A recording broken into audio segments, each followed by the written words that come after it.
La chose que je ne dirai jamais en tant qu'influenceuse littéraire, c'est que quand j'atteindrai les grands paliers, c'est-à-dire 10 000, 20 000, 30 000, 40 000 abonnés et même plus, bah, vous ne m'entendrez jamais prononcer la phrase merci, je ne m'attendais pas à atteindre ce palier parce que oui, en tant qu'influenceuse, je m'attends à atteindre ce genre de palier et même plus.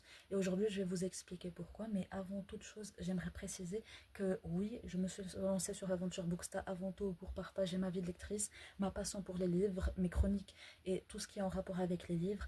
Mais ce genre d'ambition, bah, c'est moi qui les nourris et j'ai envie de les nourrir, j'ai envie qu'elles deviennent vraies. Donc, pas besoin de me dire que Booksta n'est pas une course aux abonnés, aux likes et tout. J'ai envie d'être une grande influenceuse et c'est mon rêve. Donc, merci de le respecter. Alors, on va commencer par la première raison, en fait. C'est que, deuxième raison, c'est qu'avant d'être influenceuse littéraire, avant même de commencer cette aventure, c'est que je suis une lectrice et une consommatrice de contenu littéraire. Donc, avant tout ça, avant l'influence, bah, moi, je consommais beaucoup de contenu littéraire et je voyais beaucoup les grandes influenceuses comme Audrey, Emma, Louise, etc. recevoir des invitations à des événements, recevoir des SP dédicacés, avoir des moments privilégiés avec les auteurs et les autrices.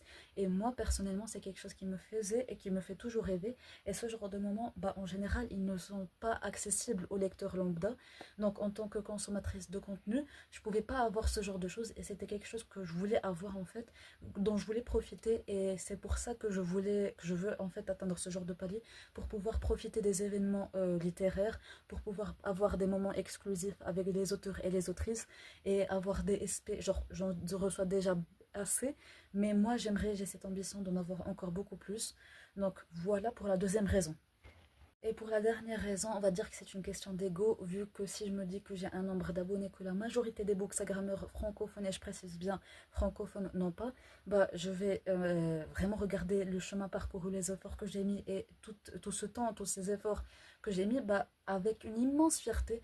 Et je pourrais dire au monde, bah, je l'ai fait en fait. Je fais partie de cette minorité de bookstagrammeurs qui peut vraiment en vivre et qui peut s'en vanter avec genre en mode j'ai X nombre d'abonnés, j'ai Y nombre d'engagements, genre le pourcentage d'engagement, et je pourrais m'en voter et j'en serais très très fière.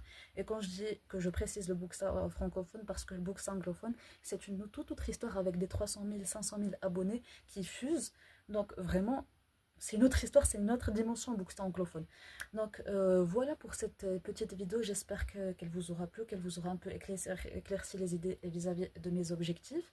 Donc vous, en tant que bookstagrammeur, n'hésitez pas à me dire en commentaire quels sont vos objectifs.